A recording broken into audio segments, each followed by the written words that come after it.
देखो बेटा, एक बहुत अच्छा ही क्वेश्चन है आपका एक्सपोनेंट का, ठीक है। आइए हम लोग इसको सॉल्व करते हैं बेटा।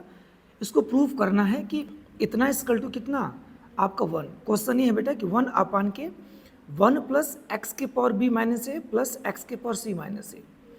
बहुत ध्यान देने वाले क्वेश्चन में ये बात है बेटा कि ये साइक्लिक ऑर्डर में चल रहा है। देखो बी माइनस ए, फिर यहाँ पर सी माइनस ए, और 1 अपान के 1 प्लस एक्स की power a minus B plus x की पावर सी माइनस बी। यहाँ पर माइनस बी है, यहाँ पर माइनस ए है। फिर नेक्स्ट है प्लस 1 अपान के 1 प्लस एक्स की power b minus c plus x की power a minus c. Cyclic order b minus c और ए माइनस सी। हमने बताया कि जब भी कोई बेटा साइक्लिक ऑर्डर में एक्सपोनेंट का क्वेश्चन दे तो सबसे पहले ये तो जान लो आज के बाद कि उसका आंसर हमेशा ऑलवेज क्या आता है, जनरली 1 ही आता है। हालांकि 1 प्रूफ भी करना है। साइक्लिक ऑर्डर में जो भी क्वेश्चन एक्सपोनेंट का आता है बेटा उसका जनरली क्वेश्चन आंसर कितना आता है, 1 आता है बेटा। 1 की इक्वल प्रूफ करना है, बहुत सिंपल चीज़ है।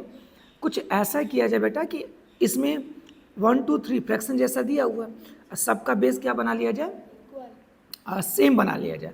अब बेटा सेम बेस बनाने के लिए सोचो कि यहाँ माइनस ए है, तो ऐसा ऊपर नीचे क्या मल्टीप्लाई करें कि जो माइनस से कट भी जाए, ठीक है, बेस सेम भी बन जाए। तो यहाँ पर माइनस ए, इसलिए मैं क्या करता हूँ कि इसी के न्यूमरेटर और डिनोमिनेटर में, ध्यान देना, इसी के न्यूमरेटर और डिनोमिनेटर में एक्स के पावर ए का ऊपर भी मल्टीप्लाई, और देखो नीचे पूरा डिनोमिनेटर इसको ब्रैकेट में बना दे रहा हूँ, और एक्स के पावर ए का मल्टीप्लाई और साथ साथ क्या डिवाइड। मानिए बेटा कोई भी फर्क होने वाला नहीं है। नेक्स्ट बेटा ये आपका देखो अगला यहाँ पर ब्रैकेट बना दो, यहाँ पर देखो माइनस बी, इसलिए क्या करो कि एक्स के पावर बी का ऊपर भी मल्टीप्लाई कर लो और एक्स के पावर बी का नीचे भी कर लो।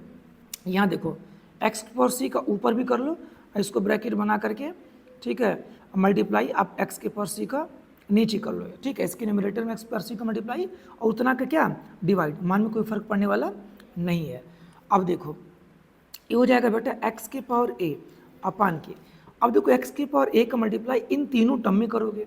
जब तीनों टर्म में करोगे तो देखो एक्स की पावर ए का 1 में करोगे तो एक्स की पावर ए बेटा प्लस एक्स की पावर ए का मल्टीप्लाई जब एक्स की पावर बी माइनस ए में करोगे, मैं बाहर करके दिखा दे रहा हूँ। देखो एक्स की पावर ए का मल्टीप्लाई जब एक्स की पावर बी माइनस ए में करोगे, ठीक है। अब देखो बेस क्या बेटा सेम है ना, जब बेस सेम है तो क्या हो जाएगा एक्स की पावर जुड़ेगा तो ए प्लस क्या बी माइनस ए प्लस ए कैंसिल हो जाएगा, बचेगा क्या बोलो एक्स की पावर बी। बस मैं डायरेक्ट लिख रहा हूँ यहाँ पर एक्स की पावर बी बचेगा प्लस एक्स की पावर ए का मल्टीप्लाई एक्स की पावर सी माइनस ए में करोगे तो बेस से में बेटा पावर जुड़ेगा तो ए प्लस सी माइनस ए से प्लस ए कैंसिल हो जाएगा, क्या बचेगा सिंपल बचेगा। अब इधर देखो ऊपर एक्स की पावर बी हो गया, नीचे देखो एक्स की पावर बी का 1 में करोगे एक्स की पावर बी प्लस एक्स की पावर बी का एक्स की पावर ए माइनस बी में करो, माइनस बी से प्लस बी कैंसिल होगा, एक्स की पावर ए बचेगा प्लस एक्स की पावर सी माइनस बी में एक्स की पावर बी का मल्टीप्लाई करो, माइनस बी कटेगा, क्या बचेगा एक्स की पावर सी।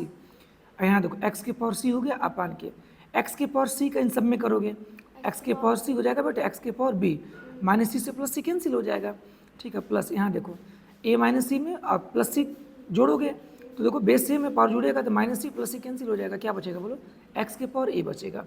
अब बहुत ध्यान से नोटिस करो कि तीनों का डिनोमिनेटर सेम हो चुका है, एक्स की पावर ए एक्स की प्लस एक्स की पावर बी प्लस एक्स की पावर सी। यहाँ भी देखो एक्स की पावर ए एक्स की पावर बी एक्स की पावर सी, यहाँ भी देखो एक्स की पावर ए एक्स की पावर बी एक्स की पावर सी। क्यों ना मैं एक्स की पावर ए प्लस एक्स की पावर बी प्लस एक्स की पावर सी पर क्या कर लूँ कॉमन ले लो, ये तीनों एक ही चीज़ है, इसको क्रम से तो लिख ही सकते हो, कॉमन ले लिया।